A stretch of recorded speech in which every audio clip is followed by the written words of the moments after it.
السلام عليكم ورحمة الله وبركاته. ازيكم يا حبايبي في كل مكان، عاملين ايه؟ يا رب تكونوا بخير صحة وعافية. النهاردة هنعمل مع بعض التونة، هنعملها سنجاري زي ما انتوا شايفين اهو. دي التونة، والله ما عارفة اسمها ايه، مكاريلا ولا ايه مش عارفة. اهي زي ما انتوا شايفينها قدامكم اهي. انا بفضلها ان احنا نعملها في الصينية كده، نفتحها ونعملها سنجاري عشان احنا مش بنحبها الا كده، مش بنحبها يعني مقلية مشوية، لا مش بنحبها الا كده اهو. دلوقتي بننضفها اهو زي ما انتوا شايفين بالمقص اهو.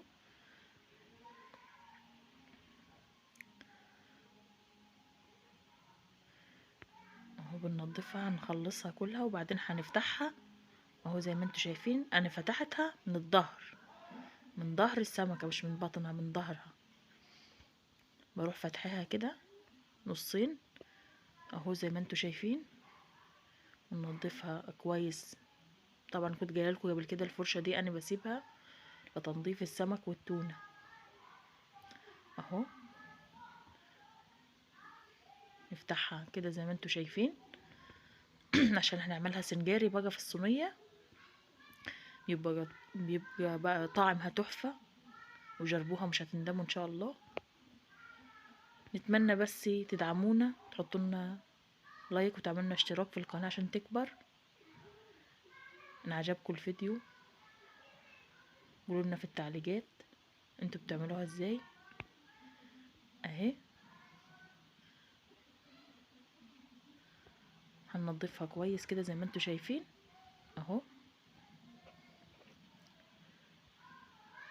نفتح الكمية كلها.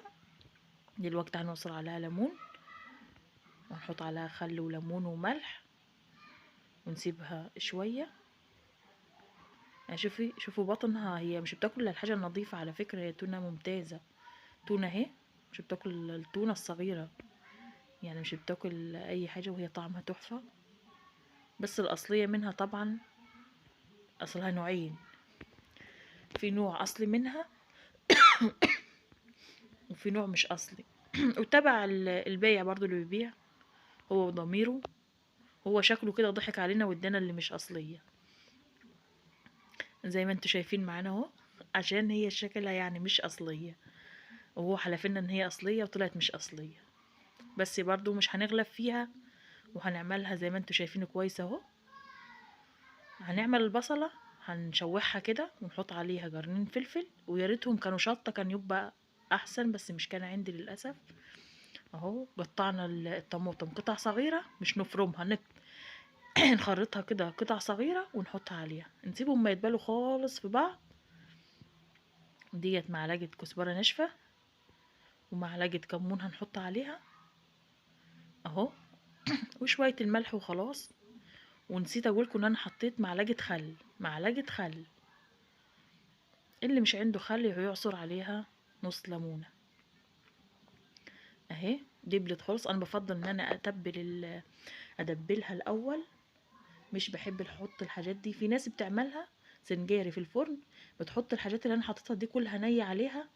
انا مش بفضل ان هي تبقى محطوطة نية. لما انت بتحطها نية على التونة مش بتاخد نار، يعني هي بتستوي على طول. والحاجات دي بتبقى فوقها كده دي تاكليها مش بتبقى تجرمش كده مش حلوة. انما ديت لما بتسيبيها تدبل في بعضها زي ما انتوا شايفين كده، والطماطم تتسبك مع البصل والفلفل كده، تبقى جميلة وطعمها تحفة، وتاكليها حلوة خالص وبتاخدي منها على الرز اهي. طبعا انا حطاها، انتوا شايفين البخار اللي طالع دي، انا حطاها على البوتاجاز من فوق شوية، يعني تاخد التشميعة الاولانية دي بس، تاخد سخونية، يعني الصينية كده تسخن وادخلها بقى الفرن اهي. زي ما انتوا شايفين بفردها كلها. طبعا هي الخلطة اللي انا عاملاها دي 3/4 سوا، وهي بتكمل مع التونة في الفرن، مش بتاخد وقت خالص، وبتبقى طعمها تحفة ومنتهى الجمال، وهتعجبكم. واعملوها للولاد هتعجبهم برضو. انا بحب التونة ديت في الصينية، مش بحبها مقلية ولا اي حاجة غير كده. جربوها ان شاء الله ومش هتندموا اهي. بتجيبي ليمونة وبتقطعيها شرايح رقيقة كده زي ما انتوا شايفين، وبتحطوها على وش التونة، بتديها ريحة روعة، وهي في الفرن بتبقى تحفة. اهي اهي زي ما انتوا شايفين.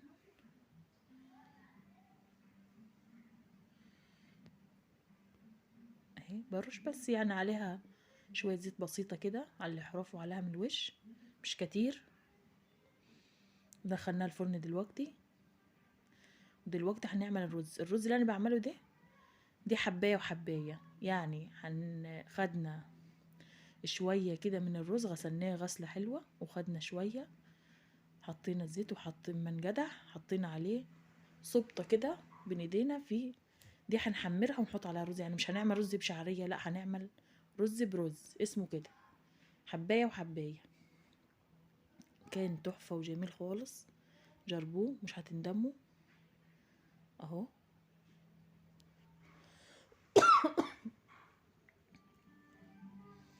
ودلوقتي انا هوريكم. كنت جايبه نص كيلو تونه بلدي، شلت الراس بتاعتها ونضفتها اهي زي ما انتوا شايفين، بوريها لكم اهي. نص كيلو، نص كيلو اهو. دلوقتي انا دقيق، انتوا عارفين ان انا بعمل بجلي السمك او تونه او اي حاجه، الدقيق عليه شويه كركم وشويه كمون على الدقيق، وهنجليها اهي. هوريها لكم دلوقتي وهنجليها مع بعض. نص كيلو تونه بلدي، ولاد حدانا بيحبوها مجليه كده اهي. كانت عندي في الفريزر فطلعتها، وقلت اعملها لهم برضو، اللي مش بيحب دي ياكل دي اهي زي ما انتوا شايفين معانا. هنسيبها تنجلي، نجليها بنرش عليها شوية كزبرة ناشفة وشوية كمون وخلاص على كده. هنسيبها تنجلي هنروح للرز دلوقتي اهو. هنقلبه مع بعض. اضحكوا عليا وانا كنت لسه صغيرة، وكنت عايزة اتعلم اطبخ، فقلت اجرب في الرز. طبعا زمان احنا كنا الشعرية دي قليل اللي كان بيجيبها، مش هنضحك على بعض يعني، كان اكتر الناس بتعمل الرز ده كده.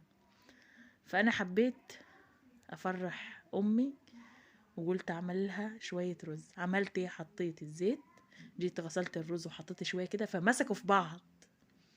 لما مسكوا في بعض انا قلت كده الرز باظ، رحت شايله الحله ورميها رميه اللي فيها كله، مش قلت لهم اي حاجه.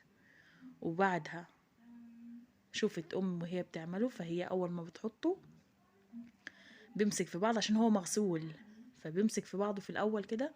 ومش قلت لها انا عملت الرز قبل كده ومسك مني، انا شفتها واتعلمت بعد كده. فاللي عايز يتعلم حاجه يا جماعه بتعلم.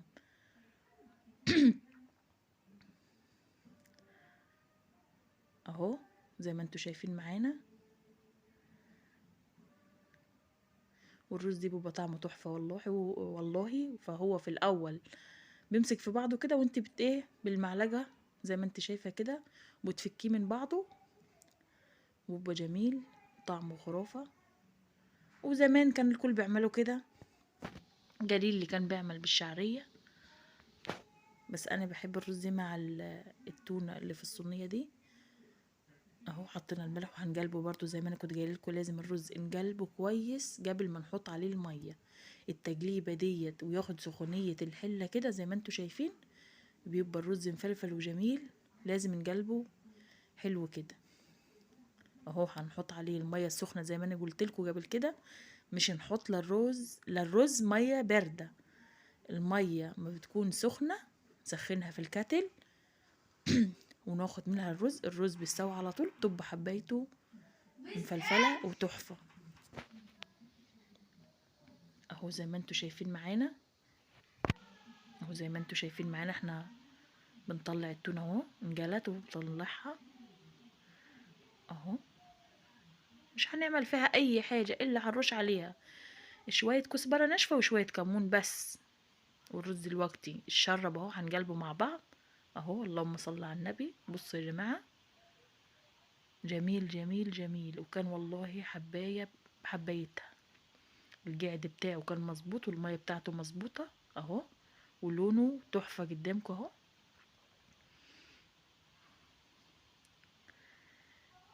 يا ريت مش تنسونا في اللايك، واللي مش اشترك يشترك عشان نوصل بيكم بإذن الله.